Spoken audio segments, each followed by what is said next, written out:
tahun sebelumnya. Tentu kita semua sudah sangat memahami situasi dan kondisi yang terjadi, bukan hanya di negeri kita, tetapi di berbagai belahan dunia lainnya. Maka peristiwa ini, fenomena yang terjadi kepada kita semua umat manusia, para santri harus pandai mengambil hikmah di balik suatu peristiwa. Bukankah hikmah itu adalah barang yang berharga, yang hilang dan harus dicari oleh seorang mukmin? Cerdas dan pandailah secara cermat menemukan pelajaran berharga. Temukanlah renungan untuk bermuhasabah diri. Pertama, mentaati ulil amri adalah bagian dari perintah agama. Maka dalam masa yang situasinya sangat berbeda, terbatas ruang gerak aktivitas kita, jadikanlah momentum terbaik untuk mentaati perintah agama, tetap berada di rumah. Mungkin bukan kita sebagai orang yang menyampaikan atau perantara penyakit, tetapi boleh jadi kita tertular, atau tanpa sadar kita diberi kemampuan untuk menangkal penyakit, namun kita adalah penyebar penyakit itu kepada orang lain.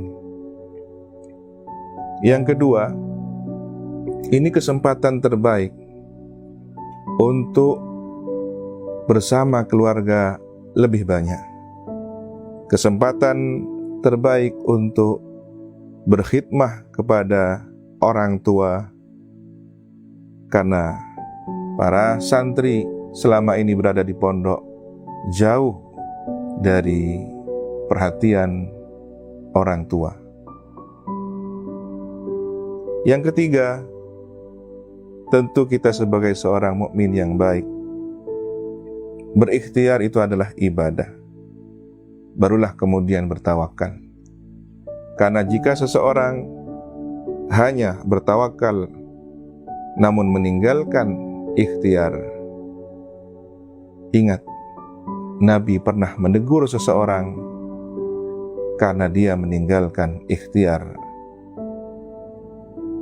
Tentu kita tidak akan beranggapan bahwa yang menimbulkan penyakit adalah virus, bakteri, tetapi semua atas kehendak Allah Subhanahu wa taala. Namun mungkin saja karena kecerobohan dan kelengahan kita, maka Allah menegur, memberikan satu cobaan musibah penyakit. Yang keempat, liburan bukan berarti kosong dari aktivitas kebaikan. Apapun yang sudah dilakukan, kegiatan, aktivitas selama di pesantren, hanya berpindah tempat bersama keluarga di rumah masing-masing. Telaah kembali materi pelajaran. Zikir, wirid, hizib, ratibul haddad, qasidah, al-munfarijah, ya arhamar rahimin, dan seluruh aktivitas kegiatan yang menjadi ciri khas pondok pesantren Salafiyah Syafiyah Sukoharjo, semisal burdah, lakukan di rumah. Kelima, situasi yang tidak sama pada liburan kali ini seakan memberi pesan kepada kita agar menyambut bulan Ramadan lebih baik lagi. Kesempatan berada di rumah adalah kesempatan terbaik untuk memulai tadarus Al-Qur'annya. Jangan lupa memperbaiki kualitas ibadah, dimulai dari taharah, cara berwudu yang mungkin selama ini kita hanya sebatas berwudu tanpa memperhatikan detail kesunahan, doa, menyela-nyela tangan, menghirup air dan membuangnya, yang semua itu secara medis mendukung ajaran agama. Maka ketika kita lebih baik dalam beragama, kita yakin Allah akan memberikan perisai ruhani dari segala mara bahaya penyakit, wabah, dan virus. Karena virus adalah makhluk Allah, dan Allah menciptakan obat di setiap penyakit. Yang keenam, bagi para santri, wali santri yang berada di zona merah, ikuti apa yang sudah menjadi ketetapan, aturan, anjuran yang memiliki otoritas dalam hal ini. Hindari keramaian, lakukan aktivitas di rumah. Tetapi bagi yang masih pada zona aman, tentu tetap melaksanakan kegiatan semisal tarawih di masjid dan musola, bahkan tadarus Al-Quran, tentu dengan mengikuti peraturan yang ada di daerah masing-masing. Yang ketujuh, momentum Ramadan di tahun ini saatnya memperbaiki kualitas hubungan antara orang tua dengan anak yang sudah terpisah sekian lama.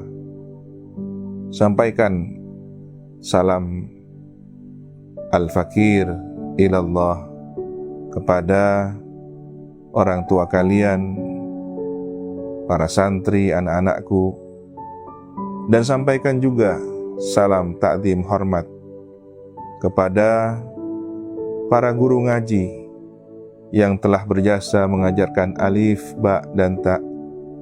Berkat mereka semua, kalian bisa membuka cakrawala keilmuan yang lebih luas. Selamat mengisi hari-hari libur dengan tetap istiqomah, menjalankan aktivitas selama di pesantren. Lanjutkan kebaikan ini, jangan terhenti dan terputus. Karena kekalahan seorang santri adalah ketika libur ia menanggalkan aktivitas kebaikannya sebagaimana masa ketika berada di pondok pesantren. Barakallahu fikum wa dumtum fi khairin. Wassalamualaikum warahmatullahi wabarakatuh.